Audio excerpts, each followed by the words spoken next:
Peringatan darurat. Darurat.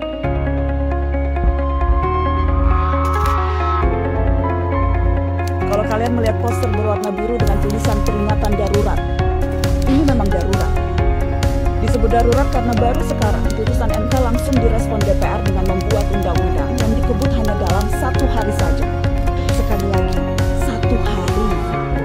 Hari Selasa, Mahkamah Konstitusi memutuskan mengubah syarat ambang batas pencalonan kepala daerah. Partai atau gabungan partai politik tak lagi harus mengumpulkan minimal 20% kursi di DPRD atau 25% suara sah untuk mencalonkan kepala daerah dan wakil kepala daerah. MK juga memutuskan calon kepala daerah tingkat provinsi atau calon gubernur berusia 30 tahun saat ditetapkan oleh KPU sebagai kandidat resmi.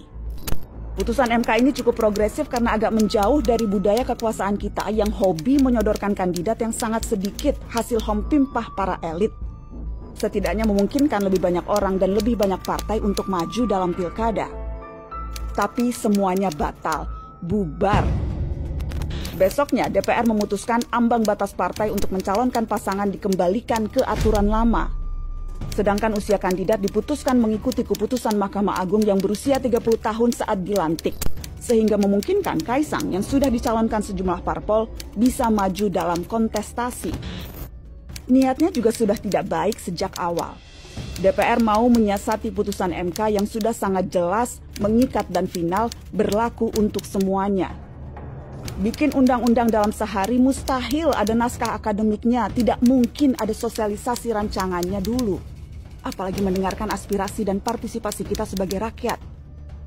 Ini bukan tentang Anies, Ahok, Kaisang, atau PDI Perjuangan. Mula-mula ini tentang bagaimana proses bernegara dilaksanakan dengan potong kompas sehingga melecehkan nalar wajar kita sebagai warga negara. Teman-teman, peringatan darurat ini perlu kita sebarkan. Pertama, karena kita marah dan berhak untuk itu. Kedua, supaya sebanyak-banyaknya orang tahu apa yang terjadi di gedung DPR bukan rapat untuk kepentingan rakyat. Presiden dan DPR harus menghentikan segala upayanya menentang putusan Mahkamah Konstitusi. Jika DPR dan pemerintah mau merevisi tanpa berpatokan kepada putusan MK, ini rentan dianggap pembangkangan konstitusi.